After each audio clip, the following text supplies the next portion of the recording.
ज़रूरी जानकारी। इस बार होली का दहन जो है वो हम 2 मार्च को करेंगे और इस बार होली जो हम खेलेंगे वो हम 4 मार्च को खेलेंगे। पर ऐसा क्यों?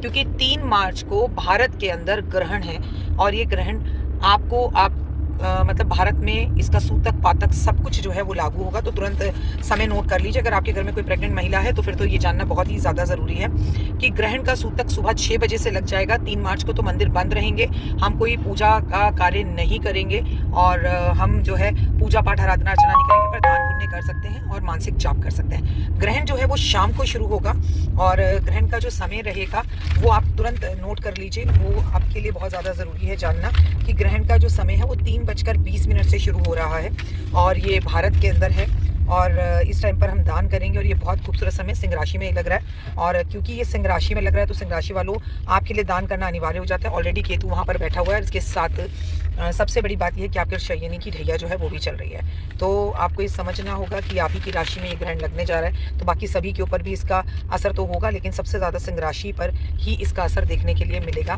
चंद्र ग्रहण में महिलाएं जो प्रेग्नेंट हैं वो कुछ खाना ग्रहण शुरू होने से पहले खा ले। हालांकि सूतक काल 3 मार्च को सुबह लग जाएगा, इसलिए उस दिन होली का दहन नहीं हो सकता। उस दिन पूर्णिमा है, लेकिन आप व्रत भी नहीं रख सकते, तो आप पूर्णिमा का व्रत 2 मार्च को रखेंगे।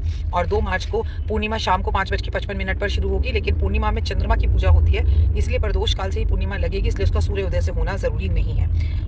तो धुलंडी इस बार हम 4 मार्च को, यानी खेलने वाली जो होली होती है वो हम 4 मार्च को खेलेंगे, क्योंकि 3 मार्च को सुबह से ही आपके घर में सूतक लगा होगा, भारत में सूतक लगा होगा, क्योंकि चंद्र ग्रहण का सूतक काल सुबह 6 बजे से शुरू हो जाएगा। तो अगर आप 6 बजे से पहले मंदिर के पट खोलते हैं तो आप खोलकर पूजा कर सकते हैं, लेकिन 6 बजे के बाद नहीं, क्योंकि सूतक जो काल खत्म होगा वो रात्रि ग्रहण के बाद 7 बजे खत्म होगा। नहा धोकर फिर आप पूजा पाठ आराधना अर्चना कर सकते हैं, घर में गंगा जल वगैरह छिड़क कर। और क्या दान करना है चंद्र ग्रहण पे लगातार अब इस पर मैं पूरी सीरीज बनाऊंगी, और किस किस व्यक्ति को, किस राशि वाले को क्या दान करना है, और खासकर जिनकी शनि की साढ़ेसाती चल रही है। तो दान का एक बहुत खूबसूरत जो है समय है। ग्रहण को एक अवसर की तरह समझिए, एक उत्सव की तरह समझिए।